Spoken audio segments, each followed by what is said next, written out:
Salut mes petits cousins motards. Alors on se retrouve aujourd'hui pour une présentation de ma nouvelle moto. Alors c'est une Honda, ça se voit, hein, c'est marqué un petit peu sur le réservoir. En gros, Honda 600 Hornet année 2010. Alors c'est un modèle CABS, donc équipé du freinage ABS couplé. Alors pourquoi j'ai choisi ce modèle? Tout simplement pour pouvoir aller au travail tous les jours, se balader le week-end, faire du duo, car c'est encore l'un des rares modèles qui a une vraie selle biplace avec donc en 2010 encore les poignées à l'arrière. En 2011 elles étaient intégrées dans la coque arrière, donc c'est beaucoup moins pratique, même si la ligne est un petit peu moins agressive de cette année là par rapport à la 2011.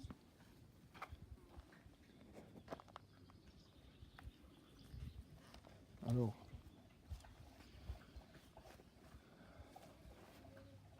le Hornet, pour ceux qui ont connu les premières années, c'est toujours équipé du bloc moteur, donc dérivé du CBR. Alors celui-ci est équipé du moteur du 600 CBR des années 2005-2006, donc les premières années. C'est un moteur qui sort 102 chevaux à 12 000 tours minute, avec un couple de 6,35 Nm, environ 10 800 tours je crois. Alors ce qui a évolué entre les premières années des premiers Hornet, on va dire les années 1998 et ces modèles là à partir de 2007, ça va être le châssis, car c'est un châssis complètement en aluminium qu'ils appellent mono backbone. Donc ce châssis ressemble au châssis d'origine en acier du 600 Hornet, mais en aluminium. Donc on voit une sorte d'arête, une sorte d'épine dorsale on va dire, qui redescend, donc ça passe sous le réservoir comme une poutre. Et à l'arrière on le voit terminer derrière l'amortisseur. Donc c'est un des gros points qui est amélioré sur ce modèle, avec le bras oscillant en aluminium.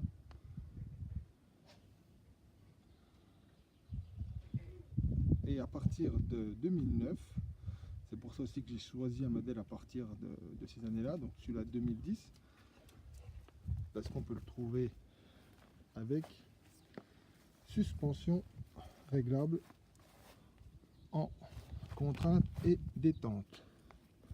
Donc voilà, la grosse vis noire c'est pour comprimer le ressort, la vis rouge c'est pour l'hydraulique.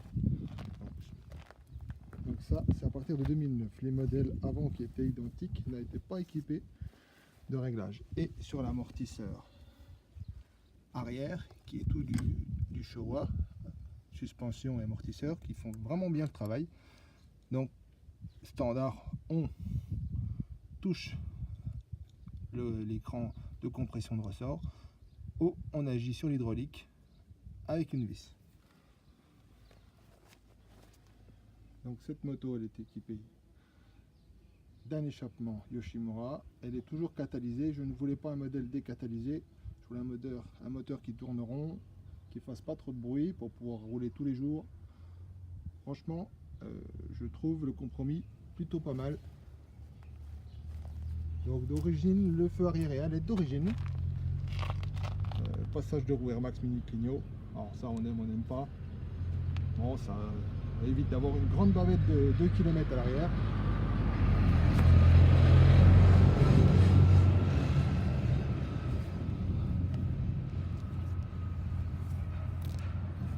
Mais au niveau suspension, franchement c'est une excellente moto. Les suspensions, le freinage il est excellent. Le CABS c'est un freinage couplé, il permet de répartir la pression des freins entre l'avant et l'arrière. Donc quand on roule à deux c'est super, en duo c'est vraiment bien, une bonne machine. Alors passons au tableau de bord. Le tableau de bord, hein, c'est simple, le contour, voyant HISS, ça c'est la clé codée. L'ABS qui s'allume quand on est au ralenti, au point mort on va dire, dès qu'on roule il s'éteint. On a simplement donc un trip, c'est une mise au point, on a donc un trip A, un trip B. Ça c'est un décompteur de kilomètres, donc on peut lui indiquer par exemple 1 km qu'on veut faire, 100, 200, 300, 500 km, et il va décompter. Donc, voilà. En dessous, le kilométrage total de la moto qui a 15 921 km. À côté, le petit voyant d'huile, le voyant rouge pour l'huile moteur, les problèmes, le neutre, clignotant, gauche et droite. Nous avons les pleins phares. À côté des pleins phares, en voyant problème moteur, tout à fait standard. La vitesse qui se trouve ici, l'heure. Les deux petites barres, c'est la température moteur, jauge à essence, et il y a une fonction à la place de l'heure qu'on peut mettre aussi un décompte d'heures. Pareil, si on veut par exemple rouler, je ne sais pas, 50 heures avant de faire une révision, comme on veut, ou en kilomètres, on peut faire ça. Bon, après, c'est du gadget, je ne m'en sers pas. Alors, on va vous faire écouter un peu le bruit de cette machine.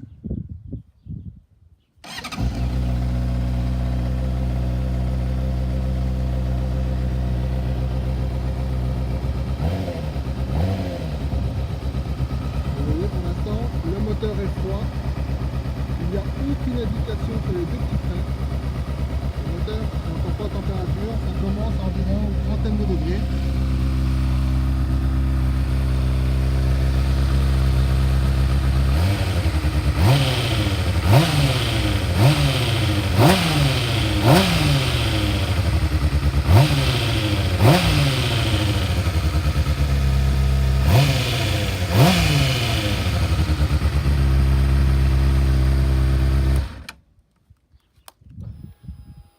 Et voilà ce que ça donne pour le son de la moto.